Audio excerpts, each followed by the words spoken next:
Assalamualaikum warahmatullahi wabarakatuh. Perkenalkan, saya Tasya Nisa dari kelas manajemen Head.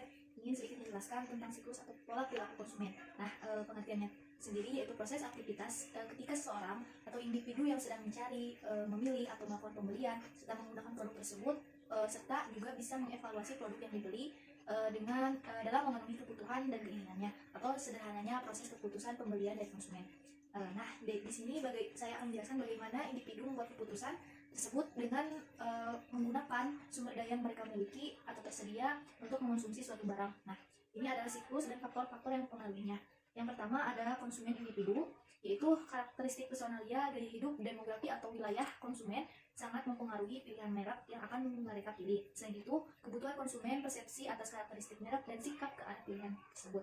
Kemudian yang kedua ada pengaruh lingkungan, di mana keputusan yang diambil yaitu dipengaruhi oleh kelas sosial yang ada, misalnya terdiri dari keluasan grup sosial ekonomi dari harta mereka yang miliki. Kemudian ada budaya yang terdiri dari norma kemasyarakatan, pengaruh daerah atau kesukuan.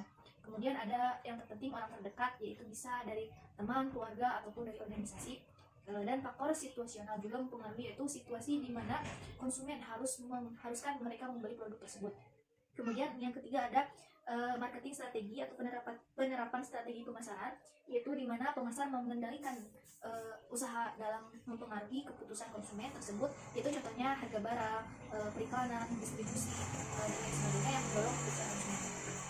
Kemudian setelah ketiga faktor ini terpenuhi, kemudian konsumen bisa membuat keputusan dari merek yang akan mereka pilih, dan pemasar harus mengumpulkan informasi dari konsumen untuk evaluasi atau tanggapan dalam pengembangan pemasaran.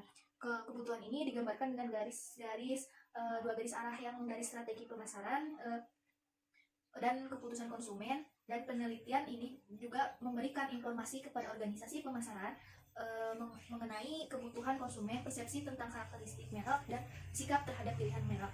Kemudian strategi pemasaran bisa dikembangkan dan ditentukan kepada konsumen. Nah, ketika konsumen telah mengambil keputusan, kemudian evaluasi pembelian dilakukan, digambarkan dengan umpan balik kepada konsumen individu, yaitu penelitian pemasar bisa diperlukan pada tahap ini untuk menentukan reaksi konsumen atau tanggapan konsumen terhadap merek dan kecenderungan pembelian di masa yang akan datang.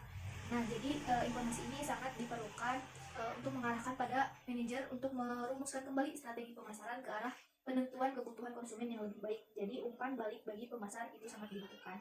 Nah, jadi setiap kegiatan ini mempengaruhi dan terdapat umpan baliknya tertentu. Sekian dari yang dapat saya sampaikan. Mohon maaf apabila ada kesalahan. Wassalamualaikum warahmatullahi wabarakatuh.